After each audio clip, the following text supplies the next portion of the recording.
E vai até sexta-feira em todo o país a 7ª edição da Semana Nacional de Execução Trabalhista. O evento é promovido pelo Conselho Superior da Justiça do Trabalho em parceria com os 24 tribunais regionais do trabalho de todo o país. Porque todo o processo precisa de um ponto final. Esse é o slogan da Semana Nacional da Execução Trabalhista, que promove em todo o país um engajamento ainda maior para concluir processos com dívidas trabalhistas em fase de execução, ou seja, são ações que já resultaram em condenação, mas o devedor ainda não cumpriu a decisão judicial. Durante toda a semana, a Justiça do Trabalho intensifica o rastreio e o bloqueio de bens, além de realizar leilões e outras atividades para garantir o pagamento dessas dívidas. Esta é a 7ª edição da Semana Nacional da Execução Trabalhista.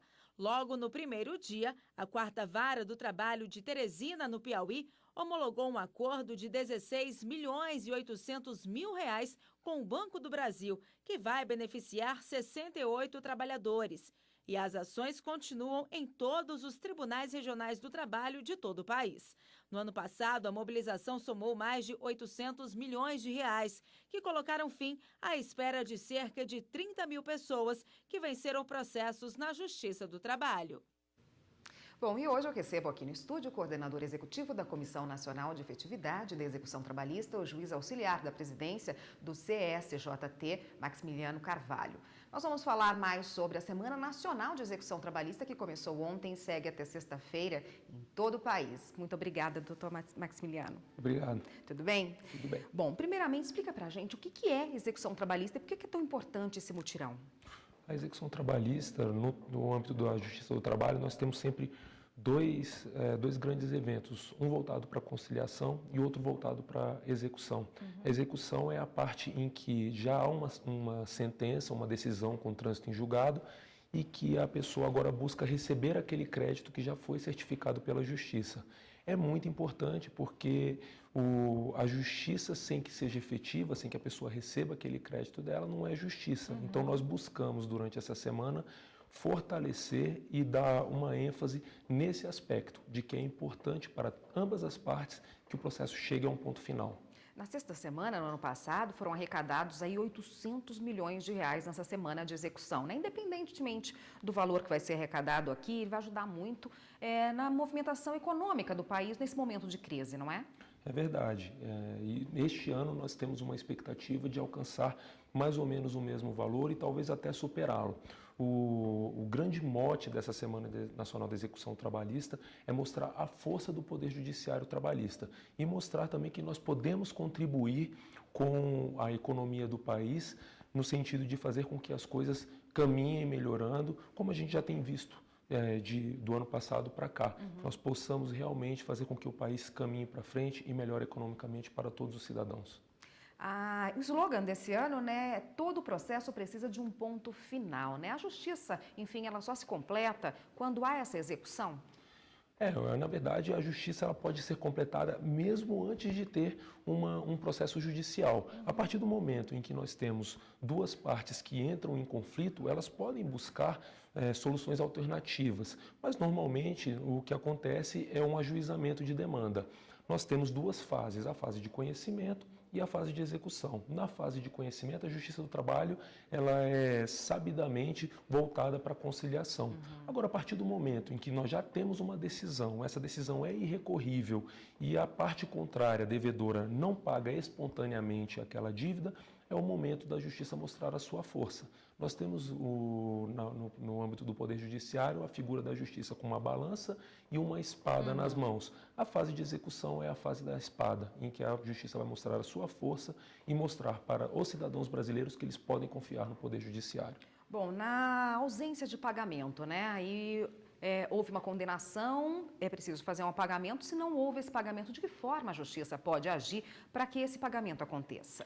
Existem várias maneiras de nós levarmos a efeito uma execução efetiva. E, basicamente, o que se busca é fazer uma pesquisa patrimonial do devedor. E, no âmbito do Poder Judiciário Trabalhista, nós temos várias ferramentas, como, por exemplo, a mais conhecida de todas é o Bacenjude, que é ligada diretamente ao Banco Central do Brasil. Uma ordem judicial é expedida e, eletronicamente, todos os bancos já recebem essa ordem, para bloqueio de contas eventuais com créditos para depois ser transferidos ao Poder Judiciário.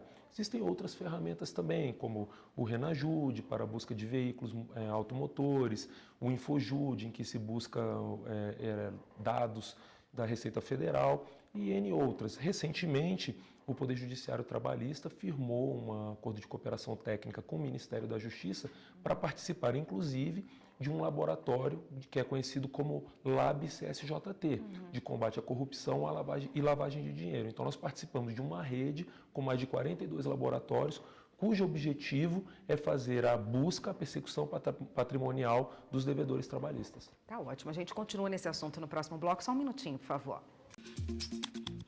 O Jornal da Justiça está de volta e continuamos aqui a nossa conversa com o coordenador executivo da Comissão Nacional de Efetividade de Execução Trabalhista, o juiz auxiliar da presidência do CSJT, Maximiliano Carvalho. O senhor estava explicando para a gente a importância dessas ferramentas do Bastenjude e do Renajude aí para a execução, né, das dívidas. Explica para a gente melhor como funciona cada um e o que são, né? Porque as pessoas ouvem essa sigla e muitas vezes não sabem o que significa. Na verdade, nós temos várias ferramentas de pesquisa patrimonial. O destaque normalmente vai para o Bastenjude e para o Renajude, que são ferramentas em que nós vamos buscar o patrimônio do devedor de uma maneira mais direta, tanto naquilo que se refere a valores monetários, dinheiro, e para isso serve o Bastenjude, como a veículos automotores, que no caso seria o Renajude. O mais utilizado, a ferramenta mais utilizada é efetivamente o Bastenjude. O juiz do trabalho e qualquer magistrado de outras esferas também pode se valer dessa ferramenta quando há uma dívida a ser satisfeita.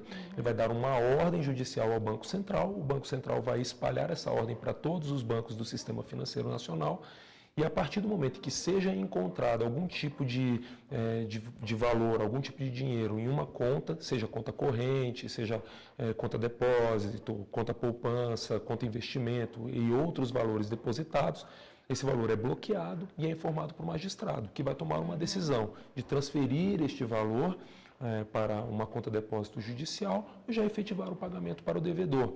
Uma outra ferramenta também é o Renajude, em que o magistrado tudo por meio eletrônico. E isso gera uma efetividade muito grande, uma celeridade, que ele vai entrar em um outro sistema, neste outro sistema ele vai identificar se em nome daquele devedor há algum tipo de veículo automotor e vai efetivar algum tipo de restrição, seja restrição para que a pessoa possa transitar com o veículo, seja apenas uma restrição para quando ela for parada por algum órgão de fiscalização, aquele veículo ficar retido. Enfim, a ideia é de fazer com que a gente possa garantir a execução, garantir que o credor trabalhista receba o seu montante. Uma outra ferramenta também largamente utilizada a partir do Código de Processo Civil de 2015 é a ferramenta de protesto, em que eletronicamente o magistrado gera um protesto, esse protesto é feito em cartório, um protesto judicial, mas feito em cartório, da parte que é a devedora, e ela acaba gerando uma restrição para a pessoa não pode mais tomar empréstimo, não pode mais participar de concurso público, se for uma empresa não poderia mais participar de uma licitação, e faz com que gere um incentivo, nós estamos em busca de gerar um incentivo para que o devedor busque o Poder Judiciário e acerte as suas contas. Se depois de toda essa investigação aí, o devedor não conseguir quitar com o que tem toda a dívida dele, é possível fazer um parcelamento, negociar isso? É uma grande característica da justiça, em especial da justiça do trabalho, é o seu caráter conciliador. Não à toa o slogan desse ano é toda ação merece um ponto final. Por quê? Nós estamos em busca do ponto final porque nós queremos negociar. Nós sabemos que vivemos um momento que é de difícil solução para todos os cidadãos brasileiros, seja um empregado, seja um empregador. Há uma restrição orçamentária, há um problema econômico muito grande no país, é um problema inclusive mundial. Então nós buscamos trazer essas pessoas ao Poder Judiciário para que o juiz, na sua característica conciliadora, consiga compor entre as partes. Inclusive, se for o caso, de acordos, tentando buscar qual é a capacidade financeira do devedor, de que modo aquela dívida trabalhista pode se inserir, por exemplo, no capital de giro ou na maneira como a empresa é administrada, para que a gente possa garantir que o credor receba o seu montante, ainda que com algum tipo de redução, porque, afinal de contas, ele tem um ônus, que é o ônus do tempo. Às vezes eu prefiro receber um pouquinho menos agora, mas ter esse valor agora para pagar outras dívidas que eu também possuo, do que insistir em alguma discussão que porventura possa me gerar uma perda futura muito maior. E da mesma forma para a empresa. O que nós queremos é compor aquele conflito. A bandeira do Tribunal Superior do Trabalho, inclusive, ela traz isso, né, inscrito nela. A obra da justiça é a paz, escrita em latim. E essa é a nossa missão. Obrigada, doutor. Eu conversei aqui com o Maximiliano Pereira de Carvalho, que conversou com a gente a respeito da Semana Nacional de Execução Trabalhista. Obrigada. Obrigado. Até uma próxima.